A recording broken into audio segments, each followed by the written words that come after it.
Let's have a teachable moment. Somebody came on my page to tell me that they cannot take me seriously because my hair is blue. Now, this is not the first, and I'm pretty sure it will not be the last time that something like this happens, but I thought it was time for us to go ahead and address it. And we're going to do so through a DEI lens, specifically through those CRT questions. That's critical race theory, baby.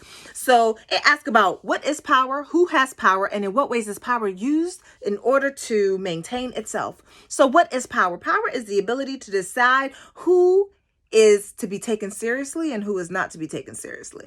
So we know what power is. Who has power? In that case, it could be you, the consumer, but really it's not you because you didn't come up with this on your own. White supremacist patriarchy came up with it for you, but we adopted it as our own. We also adopted the respectability politics to try to tell somebody what they should look like in order for them to be respected. And then how does power maintain itself? Through dumbass comments like that. That's how.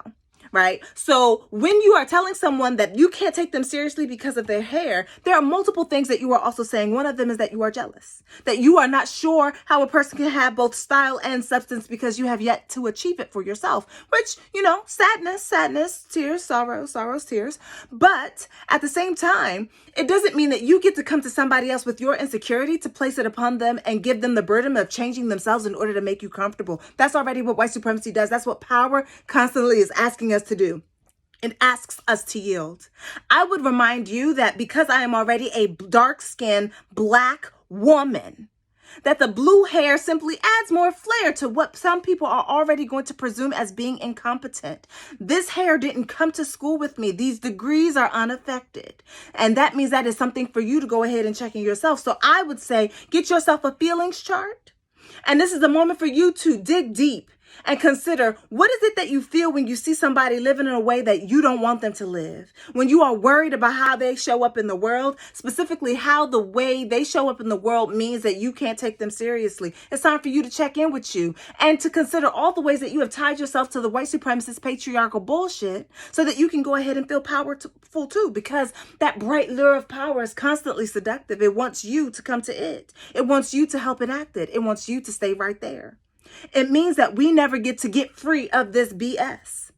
Because being free, fabulous, and fucked means that I mind my business. I mind my business as I pay attention to what I want, what brings me happiness and joy. Now, with you, I'm not sure that you're being free, fabulous, and fucked if your freedom requires me to change who I am so that you can feel comfortable, so that you can hear what I have to say. What it's telling me is that you are not yet ready. What it's telling me is that you are very much mired in power politics and that you're trying to have power over somebody else. So I say this, take a moment to sit in and think for yourself, and then maybe you can free yourself from the bullshit. That's my gift to you. Remember, discourse, not disrespect. I'm a therapist, not your therapist. I will cuss you clean out. All right.